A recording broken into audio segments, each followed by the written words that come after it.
Hello and welcome to episode 107 of the Chills of Will podcast. It's a pleasure today to be joined by Navdeep Singh Dhillon. Who is he? He is the author of Sunny G's series of Rash Decisions, an adjunct professor of creative writing and English at Borough of Manhattan Community College, and co-founder of IshqInABackpack, a narrative travel blog. He holds an MFA in creative writing from California State University, Fresno, go Bulldogs, and is a graduate of Voices of Our Nation, or VONA, and the CUNY Writers Institute. Born in England, raised in Tanzania, Nigeria, Dubai, and Fresno, California, he is a Punjabi boy at heart. He was a former linguist in the US Navy, ESL teacher in China, and door-to-door knife salesman. When he isn't reading, writing, or grading, he is cosplaying across the fandoms with his two nerdy kiddos while his wife looks on helplessly. He is also a very delicate purple belt in Brazilian Jiu-Jitsu. All right, so I read your book. You're clearly a master of language, but man, that's like the best bio I've ever read. Thank you. Fandoms, plural, you know. Delicate purple belt. I like that. I am very delicate. Yeah. How are you today? It's a pleasure to. We were talking obviously before we start recording. It's a pleasure to have you. How are you? Yeah, I'm doing great. I'm lovely. Awesome. So tomorrow's kind of a big day. Besides my dad's birthday, it's that's great. This is a very right? auspicious day then, isn't it? Right, and 2 days until my birthday. That's fantastic. There's something kind of big is going on tomorrow, I think, right? What's happening in your world? It's my book birthday. Wow. Show us. Let me see where my book is. Okay, so is it Naruto or Naruto? Or is it if my son was here, he would correct you immediately. Okay. So okay. Here it is. Oh yes. I'm very excited about this. Oh yes. And rightfully so. I'm swimming in it. I just having finished it today. I haven't read the last couple of days. It's we'll talk about it later, but it's current. It's doing an incredible job of being on the grade level, on the level of the ones who will be reading it, and adults like myself. It's current and it's universal. It's all the above. But yeah, I mean, how does it feel? Like, what kind of stuff are you doing? Like, are you having virtual readings? Like, I know it's different in the world of COVID. What's going on these next couple of days and weeks? So the next couple of days, I'll be doing a lot of interviews with different magazines and things like that. Nice. And online places. So it's been very exciting. And then I'm doing some. I've got an Asian American writers workshop, Instagram Live. So it's a lot of like social media interviews and things like that I have to sort of get used to as well. Mm-hmm. Do you how much kind of informal advertising are you doing? Is it something like, this book's out in the world, like let me tell you about it, or is it kind of like you're trying to? Yeah, it's been a very interesting experience because but that's pretty much what I've been doing. It's been like with social media, which I use it for like here's a photo of my kid, here's my food. Right. So it's been a transition, but it's been like I've been doing it for quite a while because the book was actually originally supposed to come out in May of like last year. Oh, okay. So I was like gearing up towards it at that point, and now I'm sort of and there's a lot of communities, like the writing community is very like really supportive.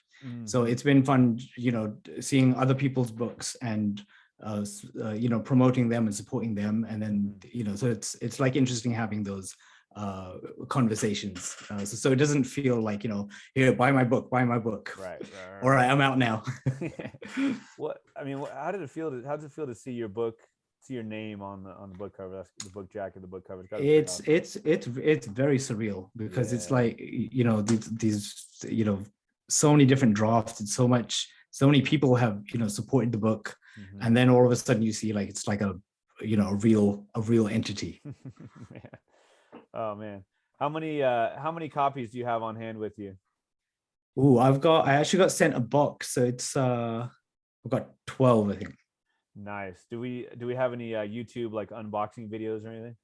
Not yet. My son is really into the idea of unboxing. Okay. And like even when we give him like presents for like Christmas or his birthday, he's like, I'm not unbox this. I'm like, it's called opening presents. Right. The synonym for that would be yeah. Well, I'm really interested in in your childhood, adolescence. You grew up in so many different places. Was that, I mean, I'm sure it's hard to sum up in a couple sentences, but like, was that new and exciting and you had that curiosity, or was it like, oh man, I got to start all over again every time? And then I guess in addition to that, what were you reading, which may or may not be linked to those feelings you had as you were moving around so much? It's actually quite linked actually. So so the experience was, it was neither like exciting or like it was kind of an odd feeling to describe, because this is just what it was. Right. Like because I didn't know any other life, because I was born into it. Like I was born in England, and then we went to Tanzania when I was like, I think I was less than 2 weeks old. Wow. And then we stayed there for a little bit. Then we were back in England, and we went to Nigeria. So it was a lot of moving around. My sister actually has a different experience, because she stayed in places a lot longer. Okay. So she had the feeling of, I have to leave everything here, and she's got friends, and now she's going off, and I'm like, all right, done. And so I didn't have, I still don't have like very the idea of like friends is like, it's still kind of an odd thing for me, because like my kids, obviously they've got like, friends at school and things like that. And it takes me a minute to understand what is happening. I'm like, a sleepover. Right. So yeah, but with reading, I like reading has been like from a very, very young age. Like it was just a constant. Like we would go to bookshops. Every time we would go to India, we would read like there were these Amrachitra Katha comic books, which were just really exciting, really fun things. And we would, we'd get like pocket money, and we'd go into bookshops. We'd have like a ton of comic books, and then during the time it was like the 80s, and for whatever reason there were like these Russian books that were like they were I think it was the Russian government was trying to promote Russia. Who knows what was happening. But as a consequence, we had like every single like really fun stories about like firebirds, and for a really long time I thought like Ivan was a Punjabi name, because I've just associated those books with my childhood. Right. Oh, and, wow. and it would be like some of them were in like Punjabi, so they were translated into Punjabi. Okay. So that's how I really got interested in learning how to read it at a high level, because I learned like Punjabi just from like I was forced to learn it in school when I was in the Middle East, but it was through books that I actually was interested in, books and comic books, so Hindi and Punjabi and Urdu and Arabic and all of those sort of things. Wow. Is it like too simple of like a psychological idea here that like you were moving around a lot, you were looking for some sort of stability and friends? Was reading an escape? Was reading was it like with Sunny in the book, where is it like an avatar thing where like I can be anybody I want to be kind of thing? Yeah, I think a combination of those things is fairly accurate. So it was, to me, it was just like a stability thing, and just a kind of an escape. So so like when I would get these books, I would just immerse myself in that world, and so no matter what was happening outside, I had that stability. Like I took a book from Dubai to Fresno, and that book is the same. That world is the same. So no matter what is happening outside of that, I've got that sort of stability. And then also like Sunny, where Sunny is so immersed in these different these different fandoms. So it would be like he got so involved in these characters that him and Ngozi, they feel that these are their friends, these are their people. And that's sort of the same that was happening with when I was reading books. Like I would just get so immersed in it.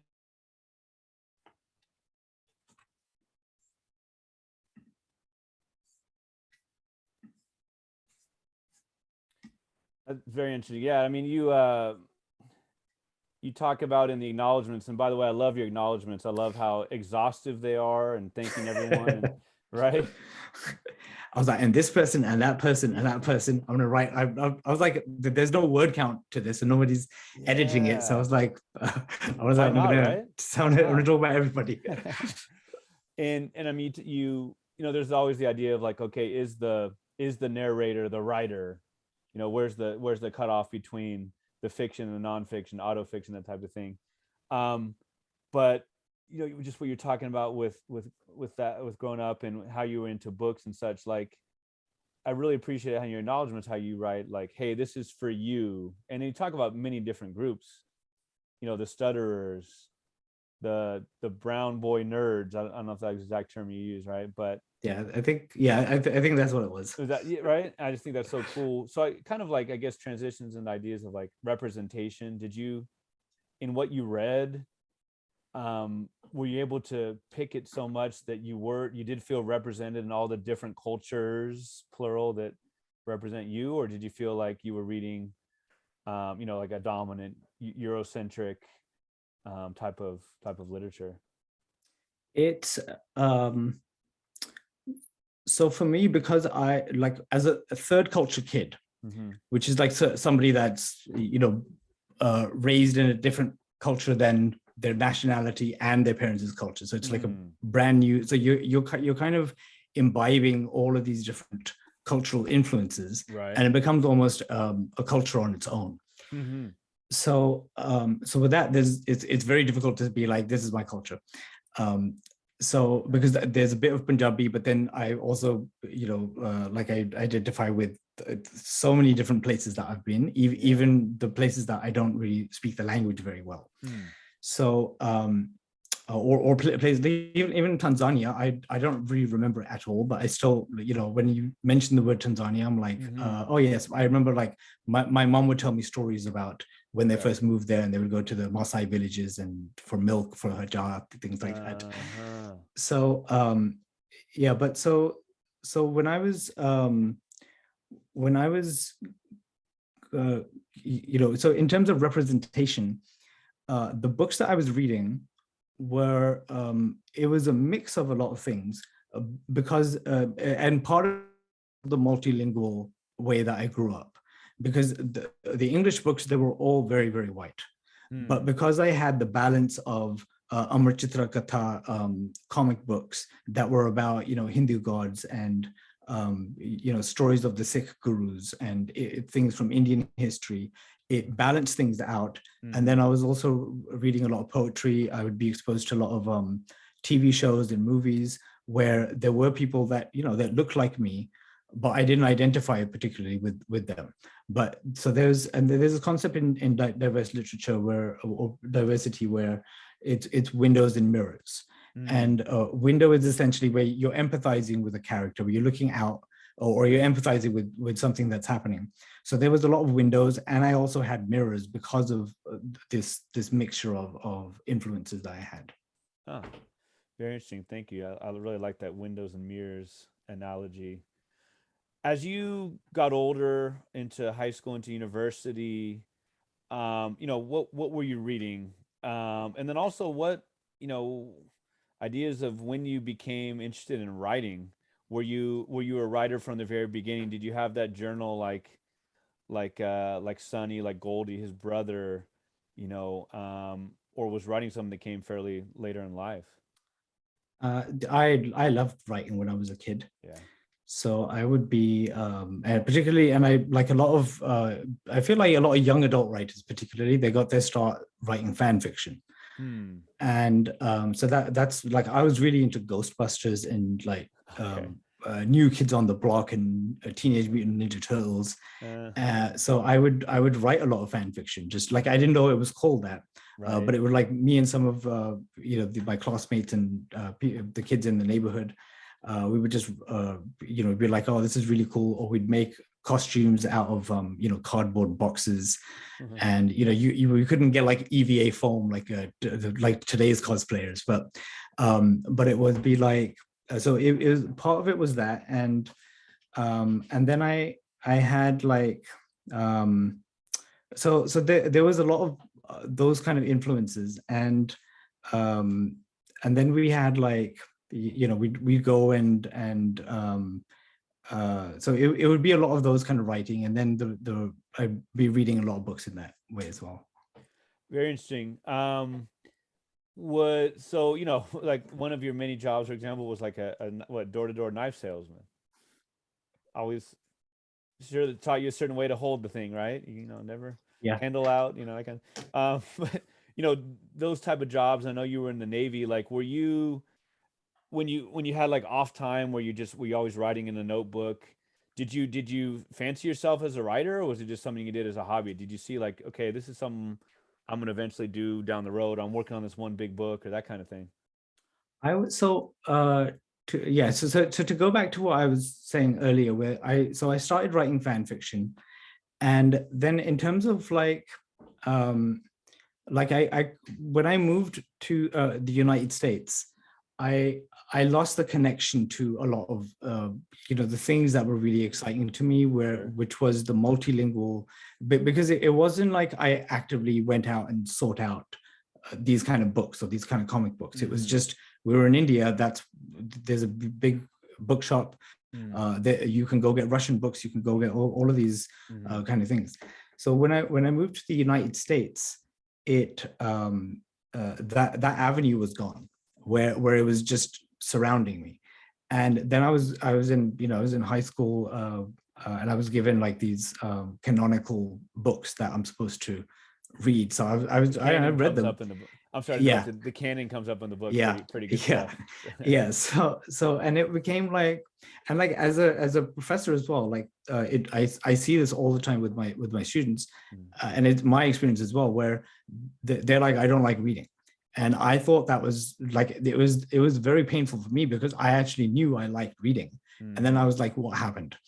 Why can't I just read this book? Right. So then for like quite a few years, I stopped reading for pleasure. Like I'd read, of course, for like whatever people would tell me to read. So in order to get whatever grades I needed to. Sure. And then, so then it wasn't until, I would say like college, like I took like this, first I was like, I should do something in business. So I took these classes and I failed every single one of them. And then I was like, all right, let me do English then. So then I took English literature, and I took like all these Victorian literature classes. And of course it was really depressing, and I didn't do very well. And so then it was like a summer that I went back to India, because of course I'm going to reward myself for failing everything that. So I went to India, and then I started rereading this. It was this really like there's like people that sell like these books, like you're parked in a car, and then people will come over, and they will just be like, there's like black market books, or like the bookshops. Yeah, and like the bookshops will have like completely random books, because they're just like, it's like who somebody left these books somewhere. Sure. There's like black market photocopied books. And so there was one original one. It was Mira Sayal's Anita and Me, which was it's a British Asian author, and it was one of the first ones that I found to be so funny and entertaining, and actually spoke to me. It's about like a 9-year-old British Asian girl, but she's working class, and that's the first time I've ever seen the working class experience told in a young adult story. And also be funny, and it also talk about like it talks about the same issues like identity and things like that. But like with the books that were recommended to me as like, well, you're this, you're a brown guy, you're from the Indian subcontinent, here's a book, but the books in the US they weren't really working class. It was a very bizarre kind of experience, because I'd be like, this seems kind of like me, but I don't have parents who are like really into my academics, who know how to write, who know how to get somebody into Harvard, like the kid into Harvard, or who would want me to go to Harvard. Like if my parents, if I told my parents I'm going to go to Harvard, they would be like, A, how much is it going to cost? And two, why are you going to go all the way to Harvard when you could go to school here in Fresno? And there's and you're going to get a job. Of course, you're going to get a job. And nobody in these books that I was reading worked. Like not a single one. They're just, you know, their parents are like, you go study and then they can go to the mall or, you know, do the thing. So, wow. As you've gotten into the more recent years, who really thrilling you and really, you know, or changing the way that you read, or just really impressing you, you know, whether it's reading for pleasure or for work, or which hopefully it's both, you know. Yeah. Oh, there's so many writers. Like, I mean, I'm fortunate to be married to a writer. Yes. So yeah. So my first Sona Charipotra, a lot of her books I love. You know, reading about how she takes like these. You mean concepts. all of her books you love? Yeah, of course, all of them. Yeah, and thank you. You just saved my marriage there. You know, but I'm trying. Yeah, but like like I really like how she takes like, you know, something from a concept, and she really shaped that, and she actually finished it. Like she finished it like years before me, whereas I was like, because I was actually working on a literary novel, and I have like short stories that's still in a drawer somewhere, and I would just go back and forth, because the other thing with like the literary circuit that I was in, where I was like, nobody talked about publishing.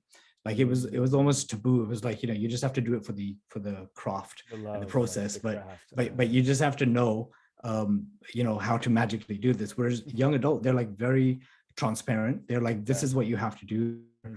You know, they're on it with marketing and these things that are it's still strange for me to be like, you know, here's my book, here's what it's about, here's why you should get it. Whereas, you know, this is like, you know, from the get-go, they're very into it on that. But like, there's a lot of other books that I've been reading. One of my favorite ones that I've been reading at the moment is by Adiba Jajagardar, who writes like these really funny stories, but they're also like they're very they sort of do what Sunny does, where it's you know, you've got like so you have like the funny part of it with the concept, but then you've also got these heavy subjects that are going in. So the one that I read recently, well, I've read about two of them. I read Honey and Issue's Guide to Fake Dating, which I love the trope. The trope is like really good. And then the Henna Wars, which is really, really good. Oh, that's really cool. Okay, so I in reading your acknowledgments, I was like, okay, the name Danielle sounds so familiar. So yeah, so Natalia Sylvester was a previous guest of mine, and she was shouting out the great duo of Sona, is that how you pronounce it? Yeah. Sona and Danielle. So yeah. Okay, I knew. Oh, that's so cool. So man, you must have the most brilliant conversations all the time, 100% of the time. Yeah, it's fantastic. Oh, yeah, man, I get so to well, I don't really have conversation. I just listen and I just eavesdrop, and I'm like eating my soup while they're you know, they're doing their intellectual things. No, I've heard great things about her work, about their work. Oh, that's great. That's so cool. Now, is it with her that you did the IshqInABackpack, the travel writing? I'm interested in what that's all about. Like a blog, or how does that work? Yeah. So as I was telling you that the earlier, where just travel has been like a really like a part of my identity, and just this idea of like, because like a lot of people don't really like the idea of like traveling by themselves anywhere. So and that's really where I enjoy it. Like I enjoy going to a place and not knowing things. Like when so after I graduated from with my MFA, after my bachelor's, I went to China for a couple of years, and I was in the Navy for several years. And then after I got my MFA, during that time I had met Sona. So we got married, and then we were figuring out a honeymoon, where we were going to go. And I said, well, we could, there's nothing really tying us here, so we could go travel for a little bit. And by little bit, I meant like we'd go for a while. She was like, let's go. She was like, okay, we can go for 3 weeks. And I was like, yeah, okay. So because she was used to going to India for like, a couple of weeks at a time for like shopping trips. And then when I took her, it was like a whirlwind. Like we went, had street food, whereas like her mother would be like, you can't eat street food, you're going to get sick. So we started this blog. Initially, it was just to document, just our lives during the honeymoon. And then, of course, 3 weeks turned into a couple months, and then she had to put her foot down after like 6 months. But we were there for about 6 months. Nice. And then eventually we came back, and then it became like a different sort of thing, because then we had kids, and we still traveled, but it was, of course, it wasn't as grand of an adventure as that one yet. Right. I would love to know how teaching informs your writing and vice versa. I mean, are you able to truly enjoy the students writing? I mean, I know you enjoy the students writing and teaching it. Do you, I guess what I'm saying is, are you, this is terrible. Right. No, not necessarily that. I'm not articulating myself very well, but this idea of like, are you able to truly read and enjoy their work? Or is it like, okay, there's, too much of like, sentence structure and syntax and, diction and all that. How does that work with, and again, how does that inform your own writing? I really love teaching, especially creative writing. Yes. Because so I teach at a community college, which a lot of people like look down on, but it's a really good building block, because and the students are great. Like and a lot of them are they've just come off of high school, so they're either not ready for a 4-year university, or this is where they want to do. Like they want to they're immigrant kids, so there's a lot of like a huge amount of diversity that I see, and I immediately can connect with it. So when I teach creative writing to those students, I find it very, very fulfilling, because they don't view the class as like in the beginning, at least, they don't view the class as necessary, like it's an elective, and they're on their way to a nursing degree or something that's quote practical. And in the beginning, they see it like, okay, what do I have to do? Like what is the, like, for example, in a normal essay, you would be like, okay, first you do the intro, then the thesis, then you structure it this way, you incorporate quotations, and fiction doesn't work like that. And when I first started teaching creative writing, I made the mistake of being like, of assuming that they had a good grounding of stories that they had read, that they were reading for fun. So I said, okay, just write something and then give it to me, and then we'll talk about it. And it was the year that this horror movie Hostel had come out.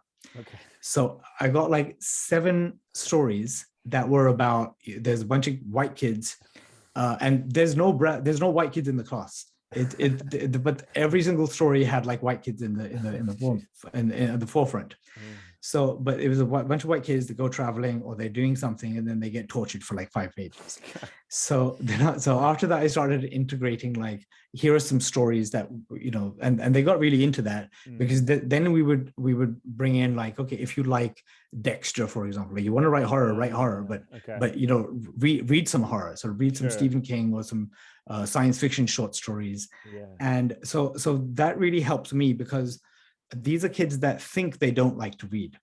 And so then I would practice with like telling them about my story, and I'd see their eyes glaze over when I talked about certain things, or even when I read tiny bits, because I'd have everybody read, and then I was like, I'll read you something that I've been working on as well.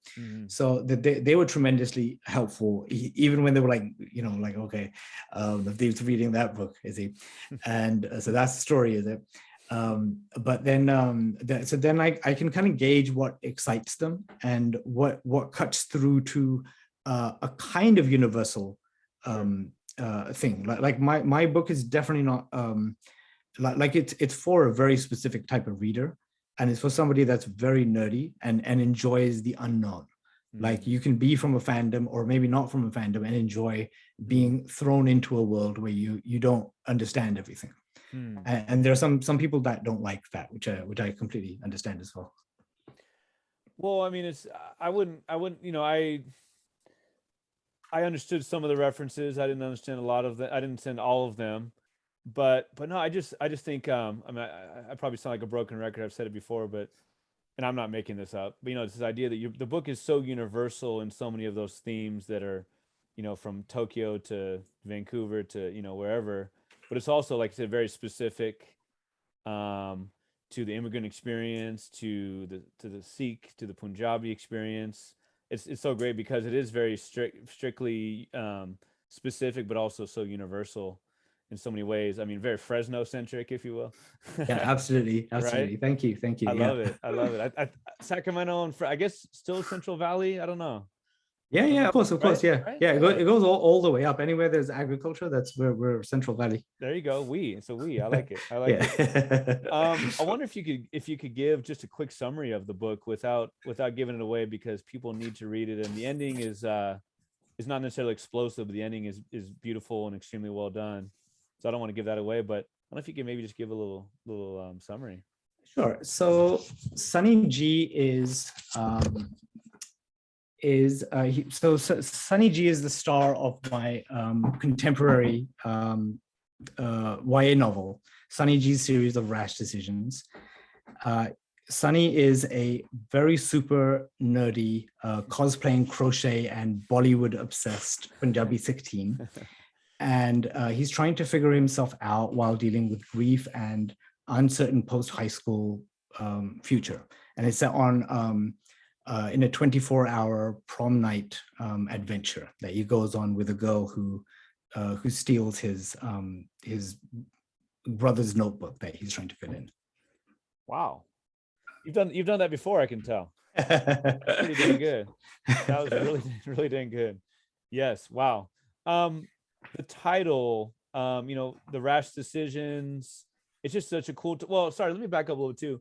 I'm so interested in the genre or the age group. Like, I think on the copyright page or something like that, it says for like 12 and up, which is maybe kind of generic. Like, I wonder how that worked with like the publishers, and middle grade is not. This is not middle grade necessarily, I don't think.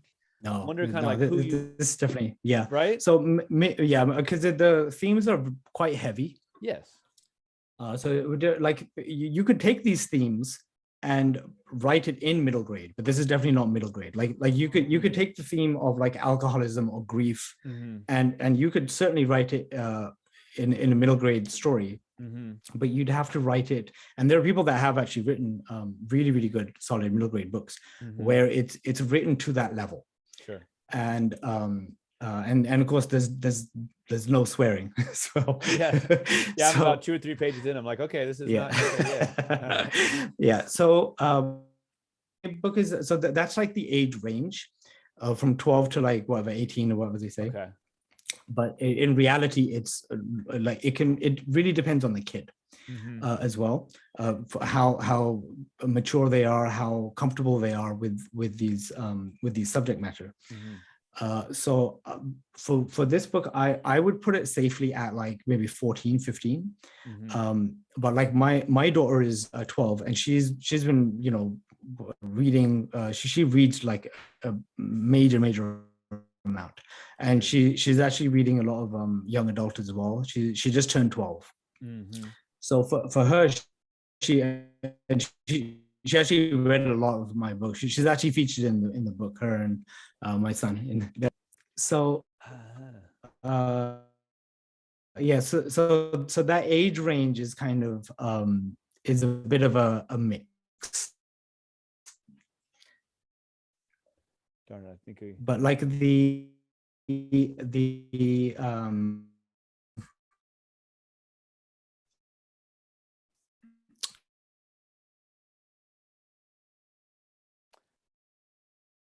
So I think we froze up a little bit. Are you able to hear me?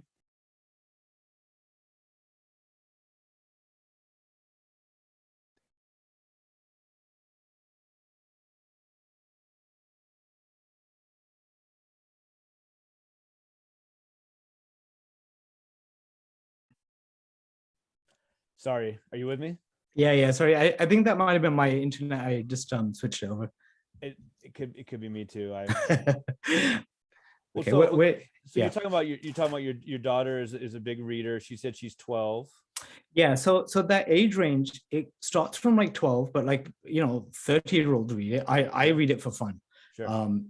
So the max age range is of course whatever. But so as I was saying, like the 12-year-old marker is like, that's the generic range. Okay. Of these kind of stories where you can have like even within young adult, you can have like, this is a very young adult, where it is meant for like 12-year-olds could read it. And then you've got like mature young adult, which is where I would put my story in. That makes sense. Yeah. I mean, you without like pandering or without it being sounding ridiculous, like you do a great job of making it current. I don't know. I mean, I was like, okay, how long has TikTok been around? Like there's references to TikTok. There's, I mean, obviously like Instagram and social media obviously been around for a bit, but I just wonder about how you like kind of when you started writing it, how why you started writing it, and then how you managed to, especially with like teens and teen trends, like they could change so quickly. They're so fickle. Like, how you kind of were able to ground some of these things in reality. So I mean, a huge part of it is just because my students, they're on it.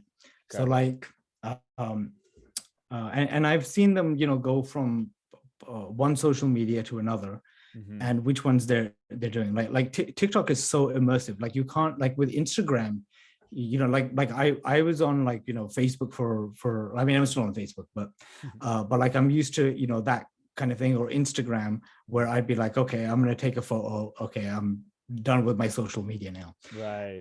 Whereas now, and it used to be where, you'd think somebody's really rude if you're having a conversation with somebody and they're on the phone, but that's pretty much how they interact. Like I would go to these tables before class, or in between classes, and just some of my students would come hang out. They would sit around, and they would be like, and my kids do that as well now, where they'll just be like hanging out, and it's like an interactive sort of thing. That's how they socialize. So they're on whatever social media it is, and they're like, oh, check out this video, check out that video, or isn't this funny, or let's do this and let's post it. Right. So so part of it was that it's a social it's a means of social interaction. Sure. So the social media that I have in the book, so when Sunny's phone gets incapacitated, that he's like, I don't know how to interact with people now. So but I kept up with it just from those things, and just because I'm also on a lot of these things. I just recently got on TikTok, which like I've been watching it quite a lot. It's actually very entertaining, but it's difficult to like keep up the pace with it. So like, and like within the text as well, like I was like, because there are some writers where they'll put like social media, so that it won't get outdated. But I've never heard anybody say, I'm going to upload this to social media. Totally, yeah. So I've needed to make it specific, and like and also like one of my influences that I really loved the book was Nick and Nora. Nick and Nora's Infinite Playlist, which is set in a 24-hour period, and it's so dated. Like they've got like so many references to like things that are only exist in the 90s, and like they go to a payphone to call somebody, But that's what I really love about it. Like it's set in that world, and it's got that vibe, and the technology is there too. Like there's no internet, there's no social media at the time because nobody was using it. That's very interesting. Yeah, it's like a slice of life. Yeah, like a snapshot of that time. That's really interesting. Yeah. How would you define a nerd? You dedicate the book to the brown nerds, and you talk nerds, and like I tell my students, nerd's a compliment, right? But how would you define a nerd? A nerd, I'd say like a nerd is somebody who is really interested in things that mainstream people might not think is cool. Mm-hmm. So somebody that pursues their passion and doesn't really care what other people think. Mm-hmm. So like I'm a nerd. I'm a huge nerd. My kids are nerds and they love it. Nice. So like they will like they don't find it strange to be like to research characters to death, or to research like where did Naruto get his name from, or where is Ba Sing Se from Airbender, is that a real place, or where they spend hours just researching this stuff, or getting on Minecraft and things like that. So a nerd to me is somebody that is a rebel and is proud to be a rebel, and and is very original in their thought process. And it's very interesting too. I mean, this as a parent, as a teacher, like in recent years, and I put recent in quotes. I couldn't tell you exactly how many. It's kind of arbitrary, but that nerddom has kind of become mainstream, right? To a huge degree. Right? Like even like people that are really into like sports and that you would consider the quintessential jock. Right. There's plenty of nerdiness going on in there.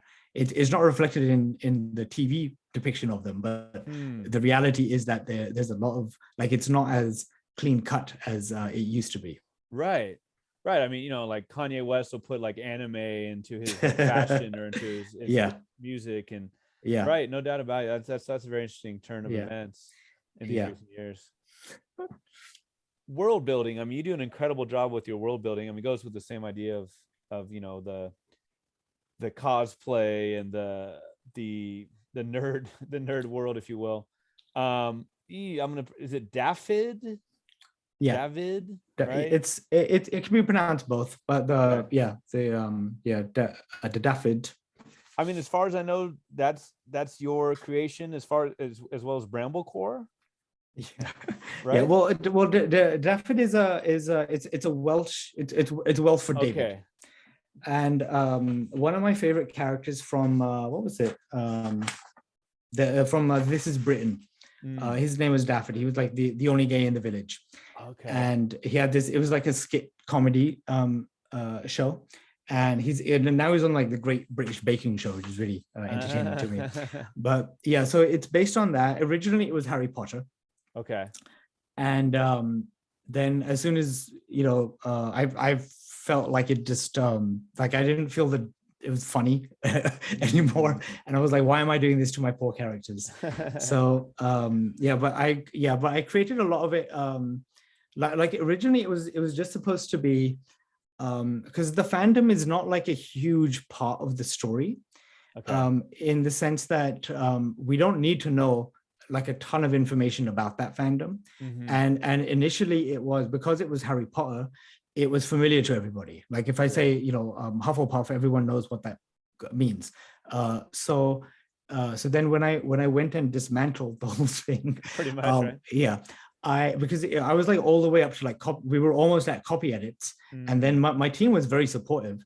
So when I went back and I was like, okay, I'm going to create this world. And so like from a moral perspective, it was a very easy choice because the team was very supportive as well. And everyone was like massive Harry Potter fans as well. But from a craft perspective, that's where the challenges came in. So I went like, of course, overboard, and I create like a map, and I had like character sketches for like 3 seconds. Like they're in it for like 3 seconds, and I've got like characters that are in it for all that stuff. Wow. But yeah, I spoke with Matt Bell recently, who wrote Appleseed, for example, and I think he literally teaches. I know he does. He literally teaches a class on world building. he's really into video games and the whole deal. And but Yeah. yeah, I'm just so impressed by writers like yourself and him who can really just build worlds. I mean, those cosplay parties, the parties they go to throughout the night are just like such an immersive, world. Even like which I'll ask you about in a minute, even like the library, like kind of like the former Alcoholics Anonymous meeting, that type of thing. Like it's just it's its own world. And you just say, okay, like in a good way, like as a reader, you're like, oh, okay, I get it. It makes sense. There's nothing, I don't need to know more, it's realistic in a kind of a paradoxical way. There's a lot of like Bollywood influence with that, because with Bollywood and I guess science fiction as well, there's a once you establish this is what it is, so like they throw in like, okay, there's like in some like these Hindi films that I grew up with, there would be like, okay, there's there's a family that there's a husband and wife, they can't have kids, they're upper class, and then there's a poor family and they've got like 5 kids. So the rich family says, okay, we're going to take these 2 kids and they're twins. And then they'll say, okay, and then there's another set of twins that grow up and then they meet each other. And then they meet 2 sets of female twins. And then there's another set. So it's like the craziest set of circumstances. But once you establish that, then it's like, okay, the audience is like, okay, fine, we'll buy that. Now do something with it. So it's sort of in that vein. Like in science fiction, you're saying, okay, time travel is possible because of this pill.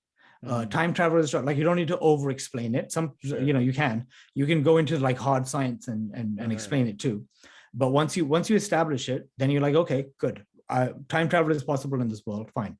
Now give me more to that story. So it's the same concept with when I was working with Sunny. I was like, these people are hardcore into this fandom.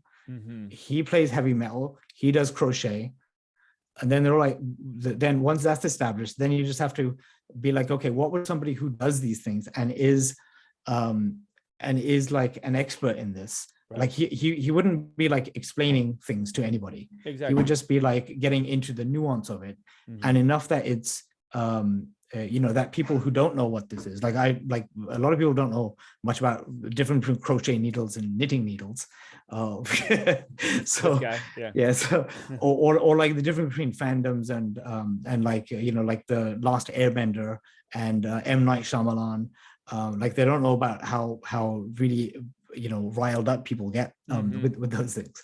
So you just have to sort of establish that, and then it becomes like the conversation is much more nuanced and really specific, and the more specific you can make it, the more universal it gets. Are you a fan of The Simpsons? Yeah.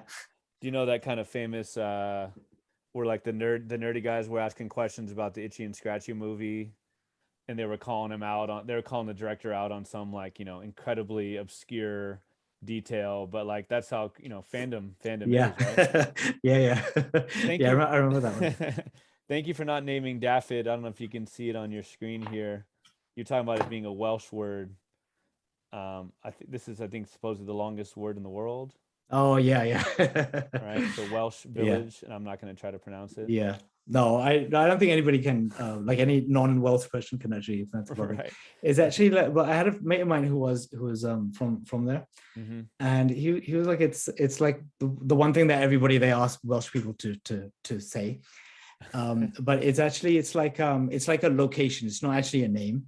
Okay. So it actually means something, but it's like really complicated to say for people that don't understand Welsh at all. Also, you were talking about fans getting riled up. One of the quotes from the book is the dialogue is so good because like I said, it's among fans, and so there's a lot. It's more about nuance than explaining the whole thing. Wait, quote, wait, is he talking about Daffid the Feeble's custom designed pouch? This is Sunny. Did he just compare this carefully crocheted sporan? Am I saying that right? Yeah. A warrior's pouch to a mass-produced cheap piece of junk American tourists wear in Europe so they get mugged quicker. I mean, that's some good stuff. And I could just imagine, I just feel him just getting more and more riled up, and I had fun with that one because sporan is actually the tartan warrior pouch. Okay. And I actually wanted to call what Sunny had, like this he had like I forget what I ended up calling it, like I think it was like a purse or whatever. But it's the crocheted pouch. That's what it was. Yeah. It was a crocheted pouch. I wanted to call it a sporan. My editor was like, nobody's gonna know what on earth a sporan is. And she was like, you've already got enough stuff in the fandom. Just call it a pouch. So I was like, I want to use sporan one time. Right. So she was like, all right then. And that was, I think that was actually Sonny. That was Sonny's monologue, if you will. That was his thoughts. And just that, started to keep going back to like memes and pop culture, which you do a lot of in the book, but it's like that one, like very like skeletal drawn like cartoon where the guy's like at a party and he's just kind of like, like they don't really know, like they're listening to a song or something like that. Like they don't know that this was based on a sample from 1950. You know what I mean? Like very like yeah stuff. So it's like that's Sonny, about the sporan. Another, I believe this again was more narration than anything. Quote, one of the things that nobody ever tells you about cosplay is that it isn't as simple as it sounds. It's not just dressing up. There are a lot of considerations that go into the art of costume play. And the most important is balancing character integrity with your own comfort, quote unquote, or unquote, excuse me. So I just wonder about like kind of like the theme of dressing up and, putting on a mask figuratively and literally and, kind of being someone else. Sonny, Sonny has a stutter that he's often been made fun of for, including by Stefan or Stefan in the book, even some of his family members. But, when he's in costume, he's not himself anymore. And so I'm wondering just about the idea of like self-confidence, self-esteem and tied in with cosplay. So cosplay is like it literally means costume play. Sure. And it's so a part of it is like dressing up is just a very tiny part of it. Like you dress up, but then you like some people take it really into like a different realm where they are that character and they don't break character.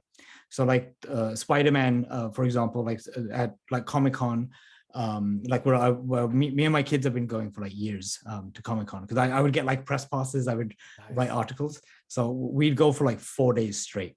Like I'd take them out of school and I'd call the school and I'd be like, they're not going to be in school, it's 2 days. And they'd be like, why? Due to Comic-Con. And awesome. So they would, and we'd have fun, like, first you're like, you're thinking about the costume, you're like, first, who am I going to be, what how am I going to incorporate that? So part of it is like, you put your own sort of flair on it. So you put your own spin on it with like, like you can do like, if you, and also it's like, it's a huge like sort of balancing act to for representation as well. Like if there's a source material where there's not much diversity, or the original character is male, and you're a female, or you can do all kinds of things with it. So that's a small part of it, and then there's a whole community associated with the idea of cosplay. So when Sonny is cosplaying, he's part of that community. Like he feels that there's a very supportive vibe there, and he knows this character. Like he knows all the people that he's cosplaying. He's put in the work. He's got this sporan. He's somebody asks him a question about the character that he's cosplaying, he can answer that in a second. Somebody asks a question about Sonny, and now he's like, his insecurities sort of kick in. No doubt about it. No doubt. There's a lot about like what is it, Bildungsroman, the whole coming of age, right? With I mean, could be very symbolic. Pardon me if I'm saying incorrectly. Patka to Dostar. Yeah. So Go ahead, please. Right, and the shaving of the beard that he does. Deciding to dress a little differently, not necessarily traditional Sikh or Punjabi, and just kind of the idea of kind of reinvention. I mean, there are a million different reinvention shows on TV and all that, and it's a common trope throughout. Kind of just about reinvention and about, I guess, coming of age too for Sonny. Yeah, there's a lot of things that are happening with that. So um, so his brother has the outward appearance of a Sikh. So of course, like he's got this disease. He's an alcoholic, and that goes against the what Sunny has viewed this whole time. And so there's a lot of like spiritual, religious, and cultural connotations as well. And so the transition between like patka and the star, where the patka is the one that like kids usually wear, where it's like you've got a top one and then you wear this around to cover your hair. Usually, right? It's like a pin, and it's like a man bun, like the OG man bun, and it sits right here. Yeah. And then that transitions to when you're older and you start having facial hair. Usually when you start having facial hair, there's still people that have the patka, but then you have the star, which is the turban. So he does this, and it's sort of like externally he's just doing it to fit in. Like he thinks that he won't get bullied. He thinks he'll be like everybody else. And of course, he's still the same Sunny. And he's still, he's still got the same feelings. He's still got that inadequacy, and he's still dealing with that grief. So there's a lot of things that are layered in within that. No doubt. So, like you said, one of the main parts of the book is the journal of his deceased brother. His brother died, of alcoholism, of alcoholic, effects. And, the idea is, okay, I'm going to be more rash, Sunny says. I'm going to make more rash decisions. I'm going to kind of go against, again, the reinvention, against the way I used to be or the way I don't want to be. But, the grief that he goes through and the way that the family deals with it or doesn't deal with it is kind of takes your breath away. It's really beautiful and sad and all of the above. His parents are what I thought was so good, so well done, is that there are no villains necessarily. His brother was not a bad person. His brother, he's Sunny gets mad at his brother. Sunny doesn't get mad at, and he does get mad at his brother. That's honesty. He doesn't know what to do with it. And so a big part of the book is the year anniversary, memorial with poetry and such. But I had to tell you that the one of the lines really hit me hard was recently with my students. We've been talking about the American dream and watching videos and reading, parts, all over the place. I mean, short videos and The Great Gatsby and this and that. We watched Hassan Minhaj, who's a Sacramento guy, a Davis guy. Oh yeah. Homecoming, right? Yeah. That's a really good one. Yeah. He tells that incredible story about 9/12, September 12th, basically when he got racial slurs on the phone.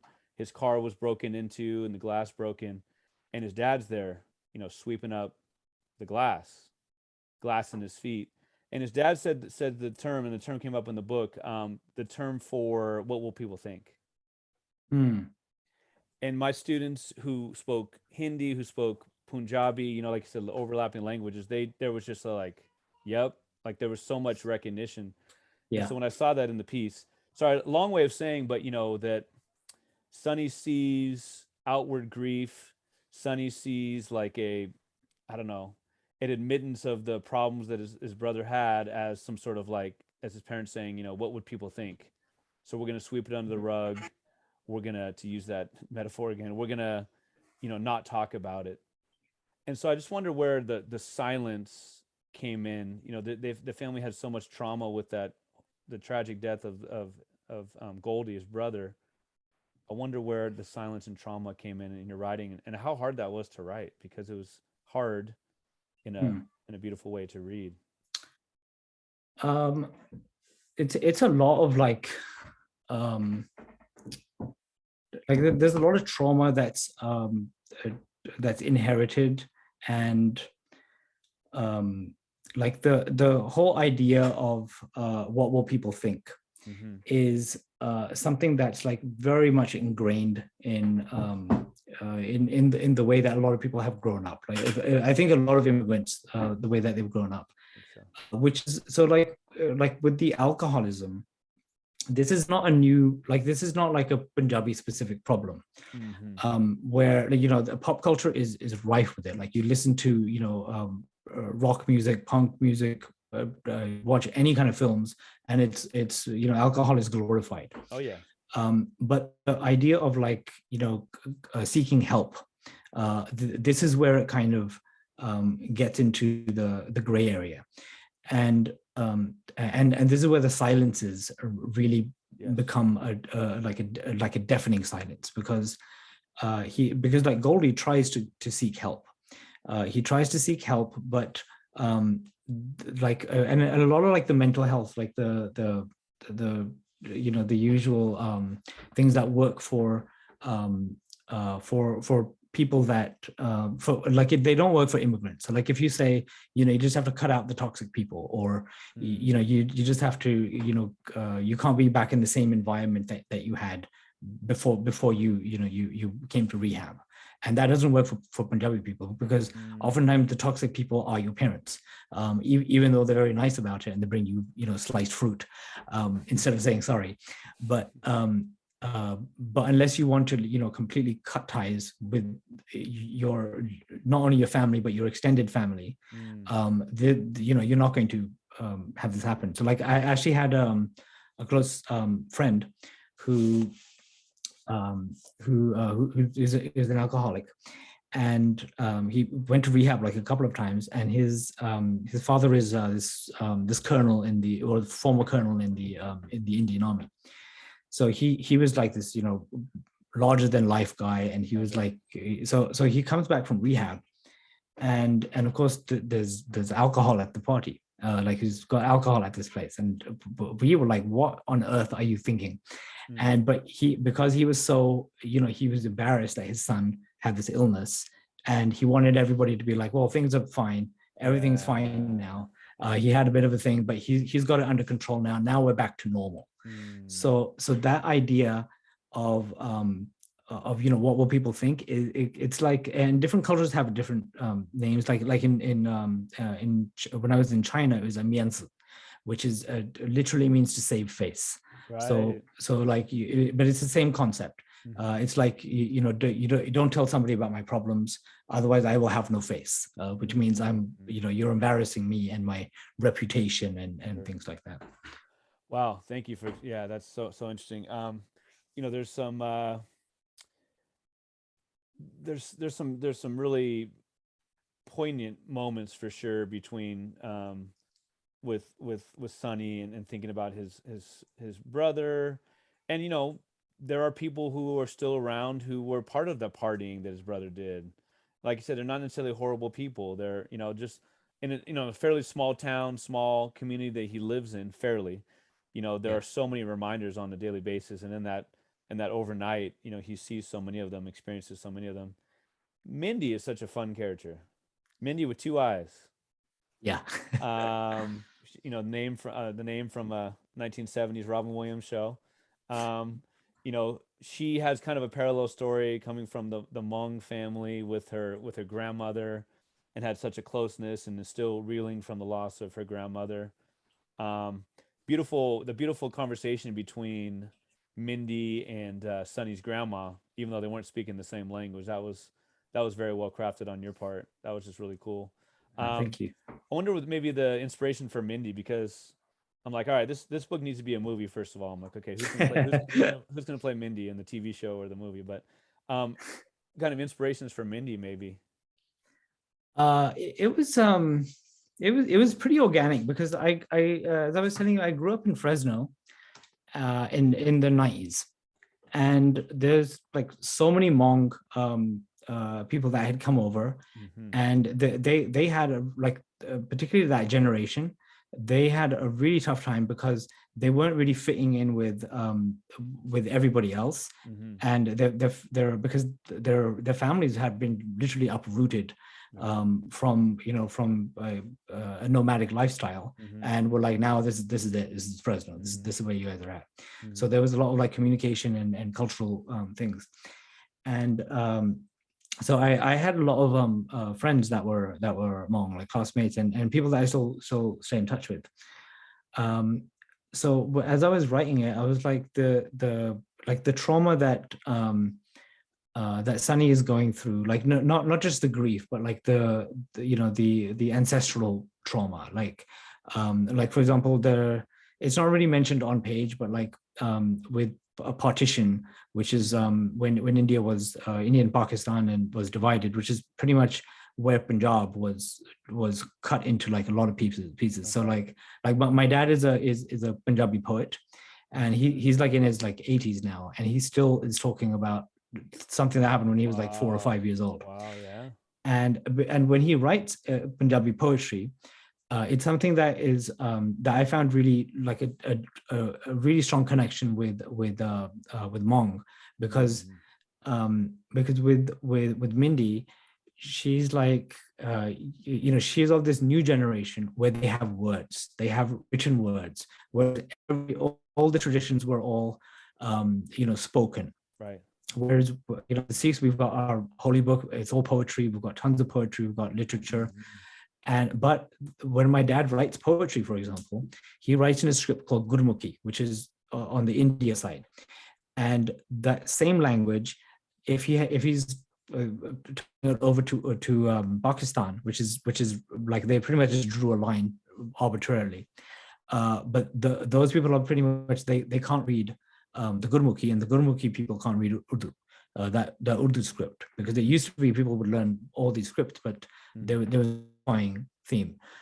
Even though they speak the same language, like if you put them in a room together, they can speak perfectly fine. Like my dad's got like he does a lot of stuff on which he loves, but because he can sing something, he can say something, and he's got people from both sides of the border that are interested in it. So there's a lot of that.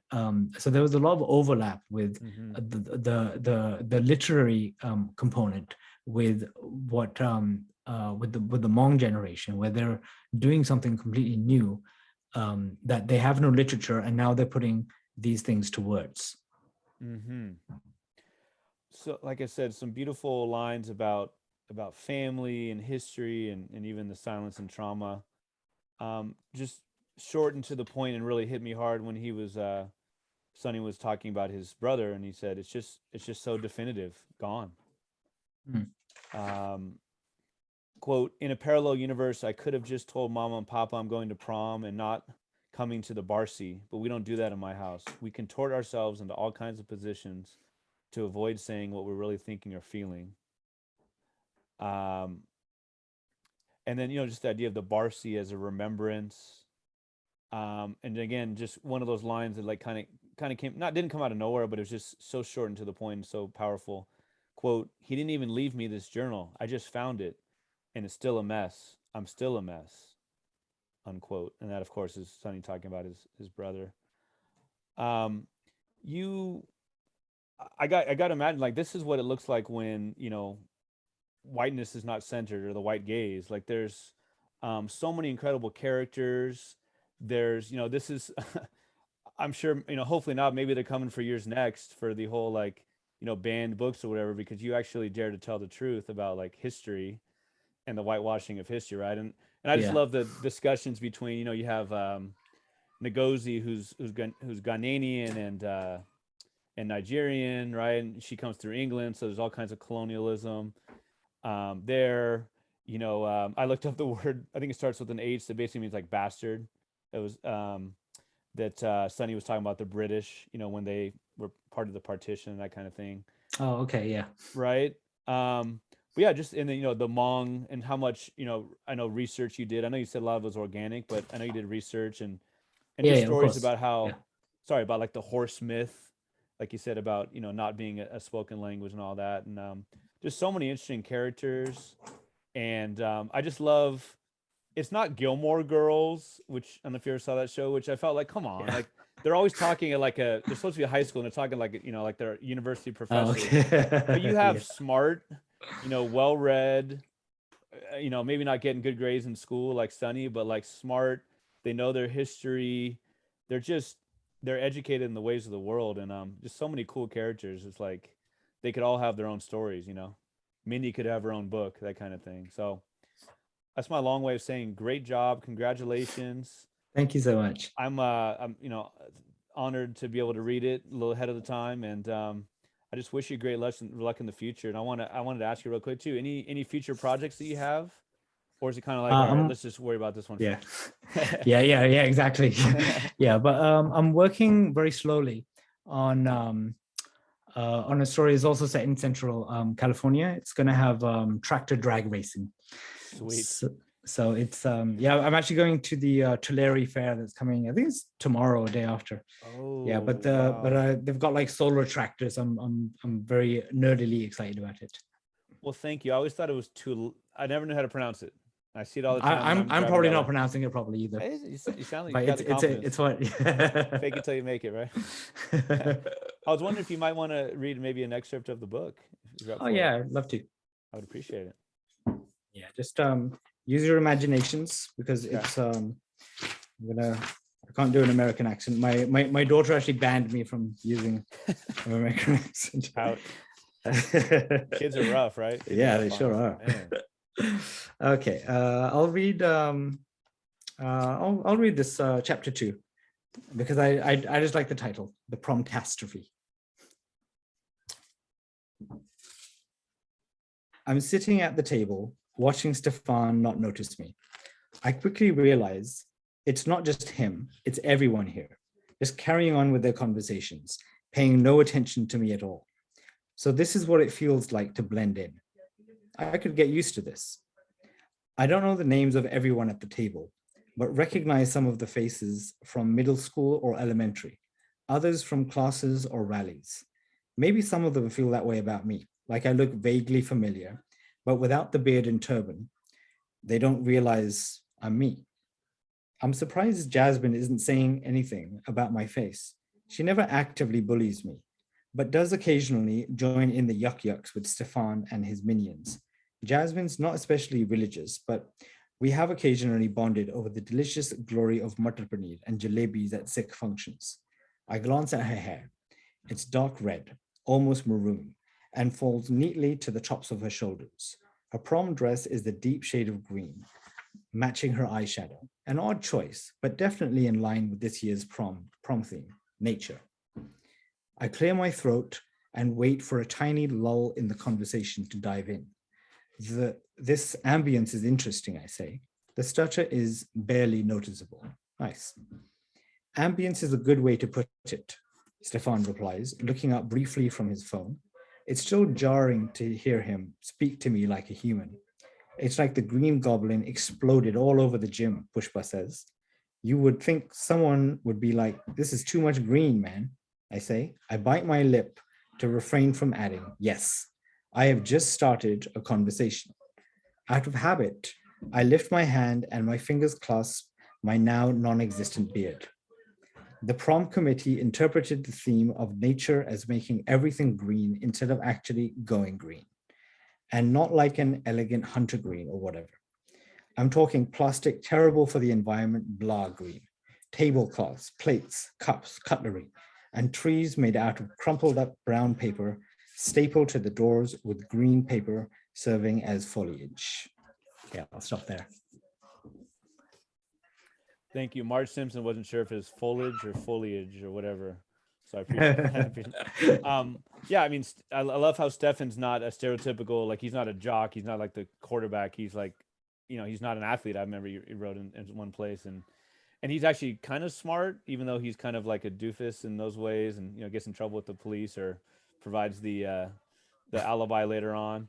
But and just I love how you have Sonny, how he's just in his head. He's in his head. I think we can all, so many of us can relate to that. Second guessing, third guessing, and then of course, who can't relate to the idea of just, I'm me, nobody's noticing me, and that's a good thing. I'm just blending in. That's awesome. Thank you for reading that, and thank you for writing this this heck of a book. Really appreciate it, and thanks again so much for your time. Yeah, thank you. Absolutely. I'm gonna do my best to promote it in my little neck of the woods tomorrow morning. I haven't pre-ordered it, but tomorrow morning I'm gonna be on ordering it. Awesome. Getting at least one copy for the book for my classroom library, no doubt. Oh, that's fantastic. Thank you so much. And one for my kids when they get a little bit older. Heck of a book. Congratulations again. And I want to thank you for your time. All right. Appreciate it so much, man. Thank you so much. Thank you for listening to episode 107 with Navdeep Dhillon. You can now subscribe to the podcast on Apple Podcasts and leave a 5-star review. You can also ask for it by name using Alexa and find it on Stitcher, Spotify, and on Amazon Music. Don't give Jeff Bezos any more money. Follow me on Instagram where I'm at Chills at Will Podcast, or on Twitter where I'm at Chills at Will PO1. And pardon me, Navdeep, tell us please about your social media presence. I'm on Instagram at Navdeep Singh Dhillon, and Twitter at Navdeep_Dhillon, and TikTok on at Radioactive Jalebi. Yes, it's a great handle. And your publisher for the book is Penguin Teen / Dial. Of course. Now you can watch this and other episodes on YouTube. Watch and subscribe to the Chills at Will podcast channel. This is a passion project of mine, a DIY operation, and I'd love for your help in promoting what I'm convinced is a unique and spirited look at an often ignored art form. The intro song for the Chills at Will podcast is Wind Down Instrumental, and the other song played on the episode was Hoops Instrumental by Matt Whitehour, and both songs are used through archesaudio.com. Please tune in for episode 108 with Ben Guest, a 3-time champion and 2-time basketball coach of the year with a PhD in educational leadership. Ben spent 10 years in Namibia, where he coached in the KBA and wrote the book Zen and the Art of Coaching Basketball, Memoir of a Namibian Odyssey. This episode will air on March 15th. For now, thanks again for listening, and I hope that these quarantine days bring you texts by writers with mad skills like Navdeep Dhillon, whose work, like Sunny G's series of rash decisions, gives you chills at will.